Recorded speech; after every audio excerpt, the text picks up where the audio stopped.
Footpath ತೆರವುಗೊಳಿಸುವಂತಹ ಕಾರ್ಯಗಳು ಬರದಿಂದ ಸಾಗ್ತಾ ಇದೆ. ಕಳೆದ 10-15 ದಿನಗಳಿಂದಲೂ ಕೂಡ ಯಾವುದೇ ರೀತಿಯಾದಂತಹ ಸಮಸ್ಯೆಗಳಾಗಿರಲಿಲ್ಲ. ಬಟ್ ಆದರೆ ನಿನ್ನೆ ಬಹುದೊಡ್ಡ ಪ್ರಕರಣ ದಾಖಲಾಗಿದೆ. ಜಿಬಿಎ ಅಧಿಕಾರಿಗಳ ಮೇಲೆ ಹಲ್ಲೆ ಆಗಿರುವಂತಹ ಪ್ರಕರಣ ದಾಖಲಾಗಿದೆ.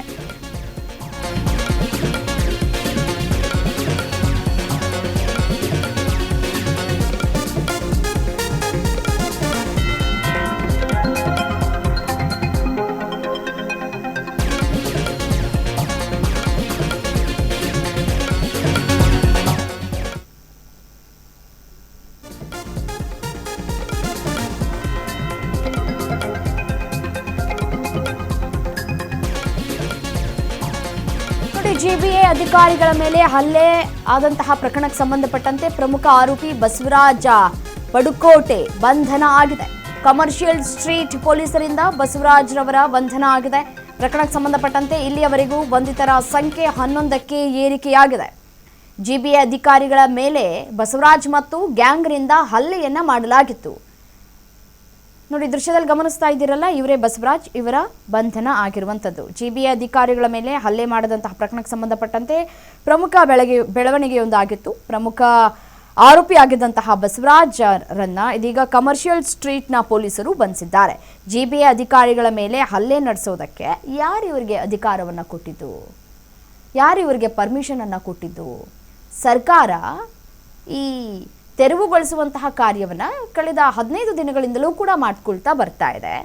ಅಲ್ಲಿ ಆಗದಂತಹ ಸಮಸ್ಯೆ ಈ ಕಮರ್ಷಿಯಲ್ ಸ್ಟ್ರೀಟಲ್ಲಿ ಯಾಕಾಯಿತು ಅನ್ನುವಂತಹ ಪ್ರಶ್ನೆಗಳು ಕೂಡ ಇಲ್ಲಿ ಮುನ್ನೆಲೆಗೆ ಬಂತು.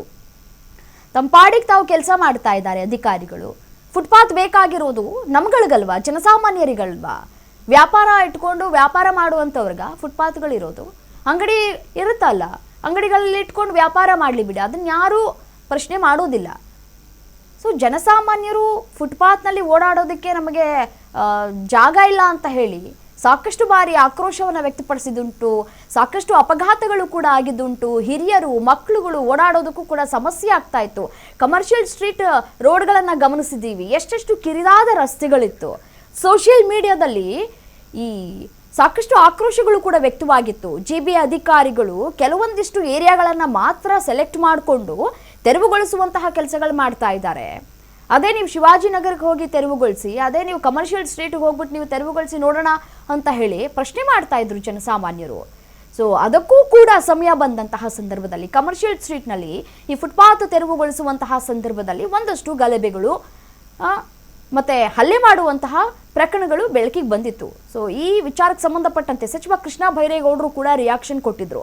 ಸೊ ಯಾರೇ ಈ ನಮ್ಮ ಕರ್ತವ್ಯವನ್ನು ಮಾಡುವಂತಹ ಸಂದರ್ಭದಲ್ಲಿ ಅಥವಾ ಜಿಬಿಎ ಅಧಿಕಾರಿಗಳು ಸ್ಥಳದಲ್ಲಿ ಕರ್ತವ್ಯವನ್ನು ನಿಭಾಯಿಸುವಂತಹ ಸಂದರ್ಭದಲ್ಲಿ ಹಲ್ಲೆ ಮಾಡಿದ್ರೆ ಅಂಥವರ ವಿರುದ್ಧ ಕಠಿಣ ಕಾನೂನು ಕ್ರಮವನ್ನು ತೆಗೆದುಕೊಳ್ತೀವಿ ಅಂತ ಹೇಳಿದ್ರು.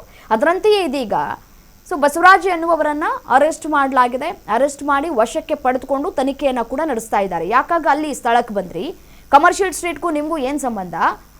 ನೀವು ಅಲ್ಲಿ ಫುಟ್ಪಾತಲ್ಲಿ ಕೂತ್ಕೊಂಡು ವ್ಯಾಪಾರ ಮಾಡ್ತಾ ಇದ್ರಾ?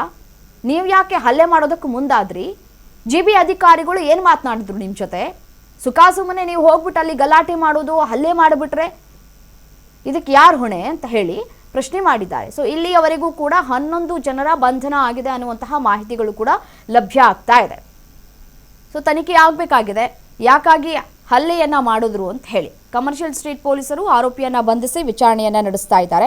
11 ಮಂದಿಯನ್ನ ಈಗಾಗಲೇ ಬಂಧನ ಮಾಡಲಾಗಿದೆ. ಈ ಬಸವರಾಜ್ ಪಡುಕೋಟೆ ಹಾಗೂ ಆತನ ಗ್ಯಾಂಗ್ ಅಧಿಕಾರಿಗಳ ಮೇಲೆ ಈ ಹಲ್ಲೆಯನ್ನ ನಡೆಸಿದ್ರು. ಸೊ ಹಾಗಾಗಿ ಅವರೆಲ್ಲರನ್ನೂ ಕೂಡ ಇದೀಗ ವಶಕ್ಕೆ ಪಡೆದುಕೊಂಡು ತನಿಖೆಯನ್ನ ಮುಂದುವರಿಸಲಾಗ್ತಾ ಇದೆ.